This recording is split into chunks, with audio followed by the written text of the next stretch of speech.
વડોદરા શહેરમાં રાજવી પરિવાર દ્વારા લક્ષ્મી વિલાસ પેલેસમાં શ્રીજીની સ્થાપના કરવામાં આવી છે। આજે ગણેશ ચતુર્થીને લઈને વડોદરા શહેરમાં રાજવી પરિવાર દ્વારા લક્ષ્મી વિલાસ પેલેસમાં શાસ્ત્રોક્ત પૂજા વિધિ સાથે શ્રીજીની સ્થાપના કરવામાં આવી હતી, જ્યાં વર્ષોની પરંપરા અનુસાર શ્રીજીની પ્રતિમાને મૂર્તિકારના નિવાસ સ્થાનેથી પારંપરિક વાદ્યોના તાલે પાલખીમાં લાવવામાં આવી હતી। વડોદરાના રાજવી પરિવાર દ્વારા આ પરંપરા લગભગ વર્ષ 1939થી ચાલી રહી છે। દર વર્ષે અનોખા શણગાર સાથે ગજાનનની પ્રતિમાની સ્થાપના કરવામાં આવે છે। મહત્વની બાબત એ છે કે છેલ્લા 86 વર્ષથી ચાલી આવતી પરંપરા હજુ પણ જળવાયેલી છે। લક્ષ્મી વિલાસ પેલેસમાં સ્થાપવામાં આવતી ગણપતિની મૂર્તિની ખાસ વાત એ છે કે આની ઊંચાઈ 36 ઇંચ અને વજન 90 કિલો હોય છે, જેમાં પાલખીની અંદર સરળતાથી ગણપતિની પ્રતિમા બેસાડી શકાય। રાજવી પરિવાર દ્વારા વર્ષ 1939થી ચાલી રહેલી આ પ્રથા આજે પણ જીવંત રાખવામાં આવી છે।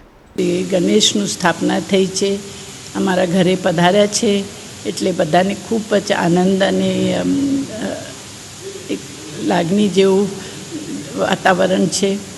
આપણે જોયા હશે અત્યારે ગણેશજીની આરતી સરસ રીતે થઈ।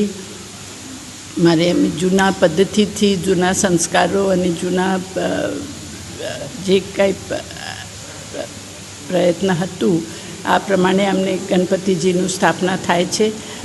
પહેલાં જેવું બહારના પ્રોસેશન તો નથી કાઢતા, ઘરે જ બધું થાય છે, પણ ઘરના અંદર અમે જૂની વ્યવસ્થા સારી કરીને એક સુંદર વ્યવસ્થા કરીને ગણેશજીનું સ્થાપના થાય છે।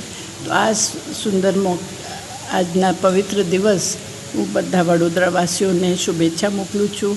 ગણેશજીની સ્થાપના, ગણેશજીની પૂજા આપ જરા લાગણી એની પવિત્રતાથી કરો, ડીજે અને બેન્ડ બાજા વધારે ના કરો। આપણું સરસ રીતે પવિત્ર રીતે એમનું પૂજા બધા જ મંડળોમાં થાય, એ જ મારી ઈચ્છા છે।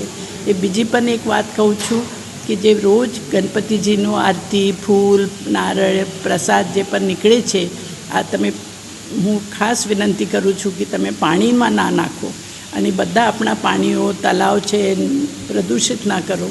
આ બધું એક બગીચામાં જ ખાડા કરીને એમાં ડિસ્પોઝ કરવાનું, નાખીને એમનું કરવાની પ્રયત્ન કરો। શ્રૃંગાર બાદ ભગવાન ગણેશજીની પ્રતિમા સ્થાપિત કરવામાં આવે છે, જેમાં હીરા મોતી જડિત આભૂષણ પહેરાવી રાજ્યગુરુ આચાર્ય દ્વારા શાહી પૂજા કરવામાં આવે છે, જેમાં રાજવી પરિવાર જોડાય છે।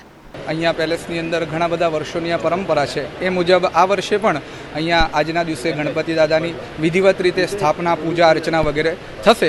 પછી રોજ એમનું જે નિત્ય અર્ચન છે, સવાર સાંજની આરતી, ધૂપ દીપ વગેરે આ બધું એમનું નિત્ય અર્ચન થશે। પ્રતિમાની વિશેષતા એમ છે, મહારાજા સયાજીરાવ ગાયકવાડ એમણે કાશીના પંડિતોને બોલાવી અને એમની પાસેથી આ મૂર્તિની રચના કરાવેલી છે। તો ત્યારથી આ જ મૂર્તિ આની અંદર બિલકુલ પણ એક દોરાભરનો પણ બદલાવ કરવામાં નથી આવેલો। તો ત્યારથી આ પરંપરા ચાલી આવેલી છે, એટલા માટે આ મૂર્તિને અહીંયા આ જ મૂર્તિની સ્થાપના થાય છે।